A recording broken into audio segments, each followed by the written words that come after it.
ஆண்டவர் இரட்சகரமாக இயேசுவின் இனிதான நாமத்தினால் இந்த மாதத்தின் கடைசி நாளிலே உங்களை வாழ்த்துவதில் மிகுந்த சந்தோஷம் அடைகிறேன். இந்த மாதம் தொடங்கி வேகமாய் முடிந்துவிட்டது.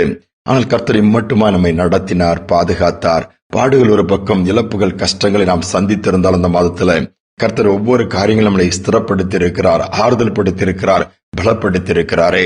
ஆனால் தொடர்ந்து ஏன் ஓட முடியாத பாக்கியத்தை கொடுத்திருக்க, அதுக்கு நாம் நன்றி செலுத்தித்தான் ஆக வேண்டும். லூக்கா எழுதின சுவிசேஷம் 17ஆம் அதிகாரம் 17ஆம் வசனத்தை நான் வாசிக்கிறேன். அப்பொழுது இயேசு, சுத்தமானவர்கள் 10 பேர் அல்லவா, மற்ற 9 பேர் எங்கே? இயேசு பூமியில் இருந்த நாட்களில நடந்த ஒரு சம்பவம்.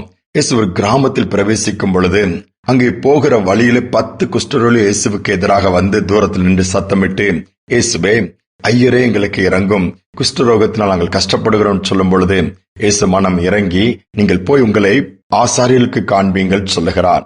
அவர்களும் கீழ்ப்படிந்து போகும்பொழுது போகிற வழியிலே 10 பேருடைய குஷ்டரோகமும் சுகமாகி விடுகிறது. அதில் ஒருவன் மட்டும் திரும்பி இயேசுவிடம் ஓடி வருகிறான். இயேசுவே, எங்களுக்கு சுகம் கிடைத்து விட்டது, நாங்கள் ஆசாரியிடம் காண்பித்து விட்டோம், நன்றி என்று சொல்லும் பொழுது இயேசு ஆச்சரியப்படுகிறார். அவனை தட்டி கொடுத்து ஆசீர்வதித்து விட்டு, ஆனால் ஒரு கேள்வி கேட்கிறார், மற்ற 9 பேர் எங்கே? 10 பேர் அல்லவா சுகத்தை பெற்றுக் கொண்டவர்கள், 9 பேர் வரவில்லையே. அப்ப ஆண்டவர் எதிர்பார்க்கிறார், நாம் நன்றியுள்ள இருதயமுள்ளவர்களாய் இருக்க வேண்டும் என்று ஆண்டவர் எதிர்பார்க்கிறார்.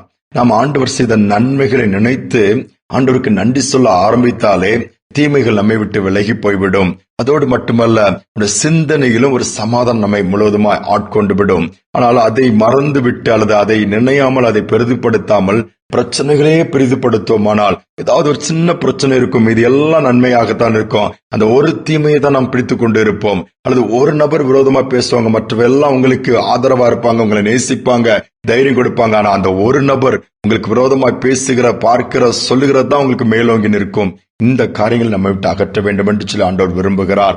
ஆண்டவர் பாதத்தில் இந்த மாத கடைசி நாளில் செய்த நன்மைகளுக்காக நன்றி செலுத்துவோம். நடத்தி வந்தீரப்பா, உம்முடைய கிருபை கொடுத்தீங்க. எவ்வளவு உஷ்ணம் நிறைந்த அந்த நாட்கள், எவ்வளவு பேர் வெயிலினால் கூட இன்னைக்கு தாக்கப்பட்டு மரணத்தை சந்திக்கிறதை பார்க்கிறோமே. நாம் ஆண்டவருக்கு நன்றி சொல்லுகிறோமா? ஒரு அருமையான குடும்பம், கணவன், மனைவி, 3 பிள்ளைகள், மொத்தம் 5 பேர். ஒரு இடத்துல சாப்பிட்ட உடனே ஃபுட் பாய்சன் வந்து விடுகிறது.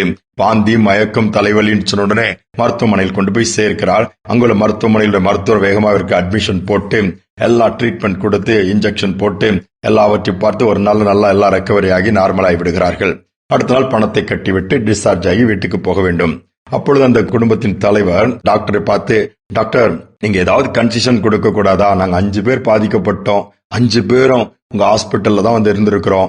நீங்க கொஞ்சம் நிறைய போட்ட மாதிரி இருக்கு, போனா ஏதாவது குறைச்சிங்கன்னா, ஒரு சின்ன ட்ரீட்மெண்ட் தானே அப்படின்னு கொஞ்சம் புலம்ப ஆரம்பித்தார். அவங்க மனைவி உடனே சொன்னாங்க, ஊசி போட்டதெல்லாம் ரொம்ப வலிக்கு டாக்டர், எனக்கு என்னமோ அதுல ஒரு அன்கம்ஃபர்டபுளா நான் ஃபீல் பண்றேன் அப்படின்னு சொல்லி அவங்க ஒரு குறைய சொன்னாங்க.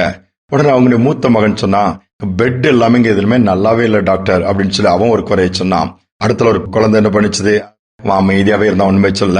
கடைசியில ஒரு குட்டி மகள் சொன்னா, அங்கிள், நீங்க ட்ரீட்மெண்ட் கொடுத்தீங்க, எல்லாம் எனக்கு சரியாயிடுச்சு, நான் வயிற்று வலியோட வந்தேன், ஜுரத்தோடு வந்தேன், நீங்க போட்டீங்க, இன்ஜெக்ஷன் போட்டு ட்ரீட்மெண்ட் கொடுத்தீங்க, நீங்க உடனே எங்களை அக்செப்ட் பண்ணி அட்மிட் பண்ணி ட்ரீட்மெண்ட் கொடுத்து நாங்க எல்லாருமே இன்னைக்கு சுகமாயிட்டோம், thank you so much doctor uncle அப்படின்னு சொன்ன உடனே இந்த டாக்டர் அந்த பிள்ளையை தட்டி கொடுத்து காட் பிளஸ் யூன்னு சொன்னாராம்.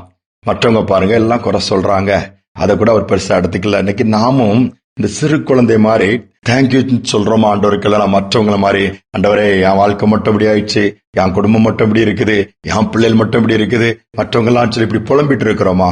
இந்த மாத கடைசியில அதெல்லாம் ஓரம் கட்டிட்டேன். செய்த நன்மைகள் 1000 சொல்லி சொல்லி பாடத்தக்கதாய் செய்து பாருங்க. புதிய மாதத்துக்குள்ள புதிய நன்மை நம்ம கை காத்திருக்கிறது. புதிய வழிகளை கர்த்தர் திறப்பார், புதிய ஆசீர்வாதத்தை கொடுப்பார். நிச்சயமாகவே பெற்றுக்கொள்ள முடியும். இன்னும் ஆண்டவரை கிட்டிச் சேர முடியும்.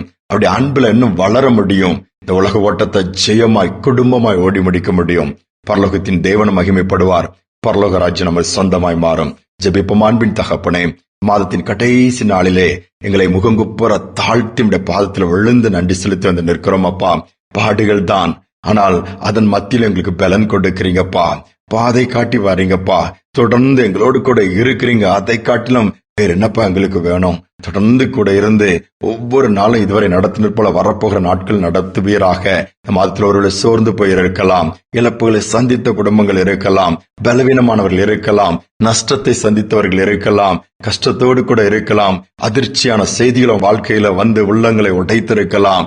எதுவானாலும் அவைகள் எல்லாவற்றும் நன்மைக்கு எதுவாய் மாற்றிக் கொடுக்காமல் முடியும். நீர் தீமையை நன்மையை மாற்றுகிறவர் அப்பா. வண்ணாந்தரத்தில் வழியை உண்டாக்குகிறவர், கண்ணீரை துடைக்கிறவர், இருளை வெளிச்சமாக்குகிறவர். எல்லா வேதனைகள் நீங்கி சுகமாக்கி புதிய மாதத்துக்குள் புது உற்சாகமாய் போக உதவி செய்வீராக. சமாதானம் சந்தோஷம் ஒவ்வொரு உள்ளங்களையும் இல்லங்களையும் நிரப்பட்டும். தாழ்த்தி ஒப்புக் கொடுக்கிறேன். மீண்டும் நமக்கு நன்றி செலுத்துகிறோம். துதிகனமை எல்லாமுக்கு செலுத்துகிறோம். இயேசுவின் நாமத்தில் பிதாவே, ஆமேன், ஆமேன். இந்த மாதம் முழுவதும் நடத்தின ஆண்டவருக்கு நன்றி செலுத்தி அவரை நோக்கி பார்த்து அவரை உறுதியாய் பிடித்துக் கொள்வோம். புதிய மாதத்துக்குள் புது உற்சாகத்தோடு கொண்டு போவார். சிந்தனையோடு நாளை தொடருவோம். மீண்டுமாய் நாளை தினம் சந்திப்போம்.